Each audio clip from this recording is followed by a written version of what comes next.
Hello, everybody, and welcome back to the Off-Farm Income Podcast. Thank you very much for joining us here on our YouTube channel. Well, hey, today we've got a great interview for you with a young man named Ethan Mullen who has a heart for service. He wants to join the military. Right now, he's got it narrowed down to either the Army or the Marine Corps, but he's going to be talking to us all about the reasons for why he wants to serve and why he wants to go in the military, as well as everything he's been doing on his family's cattle ranch and in his family's business in Ohio for several years now. I think you're really going to enjoy getting to know Ethan, and we'll get that started for you right now. Joining me today is Ethan Mullen. He's coming to us from Racine, Ohio, and he is sitting in the cab of what I can only guess is an X-Wing fighter from Star Wars. I'm not sure. If you're watching the video, we got to figure out what this is.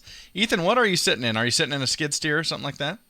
I'm sitting in a Bobcat skid steer right now. Okay, all right. So I had to throw that in there to let everybody know that, I know a little, not a lot, but I know a little. And let's see, Ethan has been serving as treasurer at Southern High School, his chapter there in Racine, Ohio. And he's going to be talking to us all about a supervised agricultural experience today. So thanks for coming on, Ethan. Thank you. Hey, you bet. Okay, so why are you in the Bobcat? What's going on today? We just got done pouring a big pad of concrete today, and we are in the process of forming up right now for another pour tomorrow. Okay.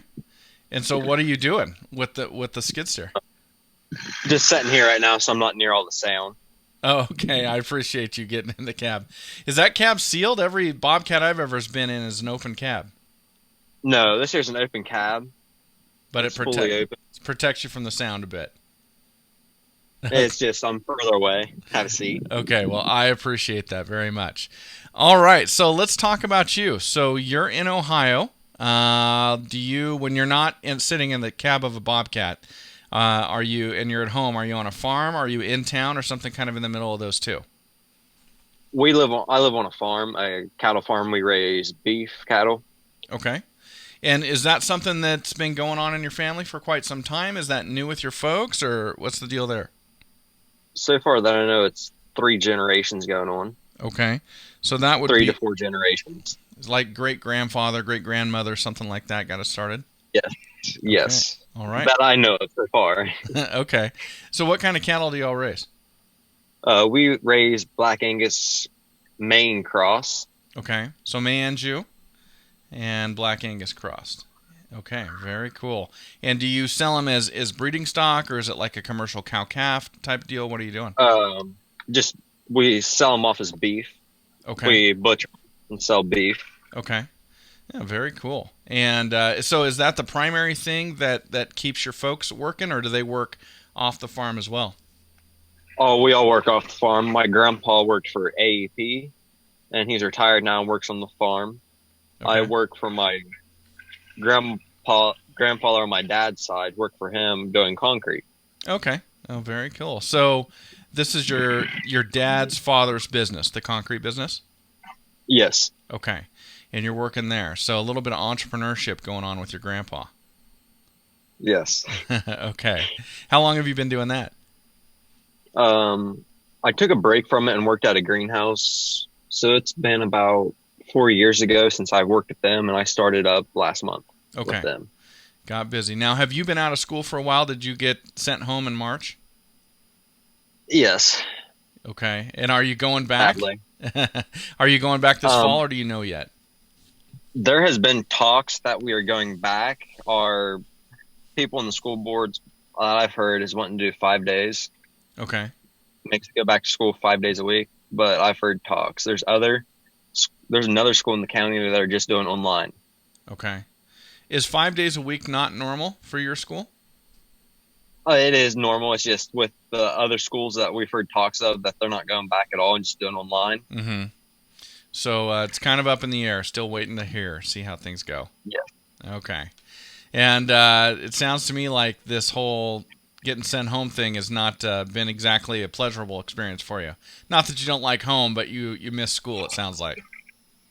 No, to a point. I've been working ever since we've been out of school. Okay. All right. Man, I gotta get... So, Ethan, you're not a videographer. I gotta tell you. But Not my profession. I can vividly describe the ceiling of the cab of that Bobcat. That is going to be no problem for me at all. But that's okay. I appreciate you doing it on Zoom. So how long have you been part of the FFA? Since my freshman year. Okay. So what brought you in? Why did you want to join the FFA? My whole family's been in FFA, and I just like the ag courses that they offered. Yeah. Is it something that you want to pursue after high school? I thought about it, but I was wanting to enlist in the military Oh, very before cool. all that. Okay. Do you have a branch picked out already? Marine Corps, Army. Okay, so one of those two. Yes. Okay. Either of those two. So what's going to be the deciding point? How are you going to choose? Whichever will let me in my medical factor. Oh, okay. So you've got an obstacle that you've got to overcome to get in. Yes. Got it. Okay. Well, man, that is great and good for you for wanting to serve. I never did it. I served my community as a police officer for 15 years, but I never did the military route. And looking back, I would have been a great addition. I wish I'd have done that. So good for you. Thank you for being willing to do that. Thank you for your service. Well, thank you. Okay, so you've been in the FFA since your freshman year. You like the ag classes, and here you are. You're going into your senior year, correct? Correct. Okay, and you're going in as treasurer of your chapter? Yes. Okay. All right. So with your desire to go into the military and to serve, what drives you to do that? With the desire to go enlist in the military? Yeah. It's been my dream since I was younger. I've had a lot of family members that were in the military, and it's always been my dream to enlist. Okay. Very cool. And now you've been in the FFA, and obviously they're teaching leadership and public speaking and things like that in the FFA. Have you picked up skills there that you think you'd be able to translate and use over in the military? Yes, a lot of the team leading and public speaking. I'm not a real big out and open person that much. Uh-huh. I like to stay to my select group that I have. Okay. And with the public speaking, I'll be able to talk to a lot more people and go out. And with the team building, if I was to become a team leader, it would help me out tremendously. Yeah, it kind of gets you out of your bubble a little bit, doesn't it? Yes. Yeah, very cool. Well, I know that you haven't done that alone. There has to have been some FFA advisors along the way. Would you mind mentioning who those folks have been for you? It would be Miss Jen Meeks, my FFA advisor. All right, Miss. Who has been the main one. Okay. Now, how many advisors do you have at your school? We have one FFA advisor. Okay, so Mrs. Meeks. Well, very cool. Thank you very much for mentioning her. I'm going to take a second here, Ethan, and just mention a couple of our sponsors. Everybody, I want to make sure and mention Lacrosse Footwear. Love mentioning Lacrosse when we do our FFA episodes. They are proud to support the FFA by annually sponsoring $25,000 in scholarships and jackets as part of the Give the Gift of Blue program. Of course, we use the Alpha Range boots here on our farm, and I've been doing so for, almost 2 seasons now, and they are holding up great. They work great, and we want you to do the same. Make sure you check them out over at lacrossefootwear.com. And then, of course, Powder River Livestock Handling Equipment. Man, if you're going to work with cattle, you need good squeeze chutes, you need good calf tables, runways, alleyways, all of that, panels, and nobody makes them better than Powder River. They're developed out here in the West where I live with some of the wildest and hardest to handle cattle that you would ever come across, and they've developed them for those cows. And if they can handle those cattle, well, they can certainly handle yours. So you can find everything they've got to offer there at powderriver.com, and let your local farm and ranch retailer know you'd like to see that Powder River green out in their sales yard. All right, well, speaking of beef cattle, Ethan, let's talk about your supervised agricultural experience. So what have you been doing? I have taken in between a beef feeder and a beef steer, market steer. Okay. So this obviously has something to do with you growing up in a cattle operation. Yes, it has a lot to do with that. Okay. So you've got a steer that you're taking to the fair, is that correct? I have a beef feeder I'm taking to the fair this year, yes. Okay, a beef feeder. Now, are you guys going to be able to have your fair? So far that we know of, yes, Okay. but it can change any second. Right. Okay. And when do you traditionally have your fair? Um, I'll get some. It's sometime in August. We have 13 days till Thir- fair. 13. Okay. Sometime in August works just fine for me. You don't need to give me the specific date. So you've got that going on, and so how does this raising a steer for the fair? How does this differ from the day-to-day work you do with the rest of the cattle there on your farm? Well, the rest of the cattle we have on the farm, we bale hay. We switch between our 4 pastures that we have. Mm-hmm. But with my feeder, I am really up close, personal, and get to know it a lot more than we do the other ones. Sure. And are you feeding it? You probably have a feed ration for it. Yes, yes, we feed. We do grain, hay, and something else mix. We make our own feed. We do. Okay. So you've made a ration for it. And did the steer come out of your family's herd? Yes, everything we take to the fairs farm raised. Oh, very cool. Good, good. So how many fairs will this be for you when you finally get to do this? Oh, I think six or no, 9. 9. Wow. So a long career of going to the fair. Very cool. And have you shown No, not. It would be 7, not 9. Okay, 7. Now, have you shown steers every year that you've ever gone? My first 2 years, I showed rabbits and goats. Okay, Then, rabbits and goats. then I got hooked on feeders. Okay. Tell me about getting hooked. How did you get hooked on that? It's just I enjoyed them a lot better because all the goats that we got were crazy.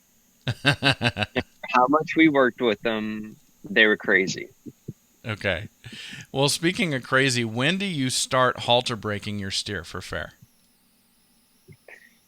Oh, it depends on how crazy the cow is before we halt or break them. Okay.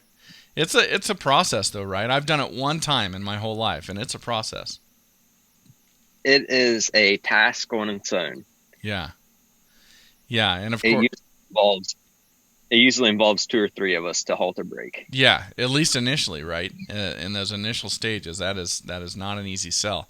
And yeah, speaking of squeeze shoots, you gotta be able to catch it at least that first time to get that halter on. That is true. We just use a normal head gate. We don't use squeeze shoots on ours. Oh, okay. So just a We normal have head a gate. we have a family. We have a relative in our family that's a veterinarian. He has a squeeze chute and everything. So if you need one, you got a place to get one or to go at Yes. least. Okay. Yes. Very cool. So you get them halter broke. Are you starting like if you're gonna show a feeder steer next year at next year's fair, will you start halter breaking it this fall, or will you wait till next spring? Ours have to be born if I'm taking a feeder, they have to be born sometime in February. Okay. Sometime in February. Oh, okay. So we're talking. So we're not gonna have a fully finished steer at the fair. If I buy this feeder steer back this year, I can take him as a big steer next year, Got and it. I will be Okay. working with him Okay. all year. That's an interesting difference between. So I'm in Idaho and you're in Ohio, which by the way, I'm sure nobody ever calls Ohio Idaho, but people call Idaho Ohio all the time. But anyway, that's a difference between where we're at. So none of the fairs that I go to do they show feeders. It's always finished steers, finished market projects. So that's interesting. I wasn't even thinking along those lines. So at least when you're first halter breaking it, it's it's only 400 pounds or so. It's not Yes. it's not 900 pounds or something like that. Okay, very good. And then I'm assuming you sell it at auction when that's all done. Yes, that is true. Okay, very cool. Now, what's your day-to-day life on your farm look like? Do you have a lot of work that you've got to do there every day? Usually, my grandpa is over it mainly, so my mornings wake up, go to work for my dad, my grandpa, then come back home. It depends on what they need done to what I do. Okay, so you So kind it could be between helping with hay of or helping with fence. Got it. So you get home, and there's a list waiting for you. Sometimes like free to go. Very cool. Very cool. Okay, so you're heading into your senior year. Do you have any plans or goals or anything like that you'd like to accomplish in the FFA over your last year of high school? Try to get more people to join FFA. It's probably my main goal, and to make everybody happy in there. Yeah, very cool. Well, how will you go about trying to get more people to join? I'll try to talk to more 8th graders and lower grade kids and high school freshmen and 8th graders, because our FFA starts at your freshman year. Is when you can join FFA. Okay. Which we did last year, where the 8th graders can join. Okay. Awesome. Well, with your future career in the military just looming right out there, what part of that has got you the most excited? Getting out of Ohio. Okay. All right. So doing some travel, seeing the world, broadening your horizons, all of that type of stuff, that's got you excited. Is there a particular aspect of the training, some sort of a weapon you could fire or something you could do that has got you excited? Big things that go boom. Very cool. Well, on the serious side, Ethan, before we wrap it up, I'd love to ask your thoughts for other students out there. What does it mean to you? Obviously, you're serving in the FFA. You're going to be serving in the military. What drives you to want to serve other people? It's the way I've been raised. I've been raised, if someone is in need, I'll give the shirt off my back. It's something that has been instilled in me since I was young. Yeah, very cool. Always help a person in need. Well, that is great. We're lucky to have you, Ethan. Thank you so much for coming on today and sharing this with us. Thank you for having me here. Well, thank you for joining us, everybody, and thank you so much to Ethan Mullen for coming on the Off-Farm Income Podcast today. And as always, enjoy your journey to the ultimate lifestyle business, agriculture.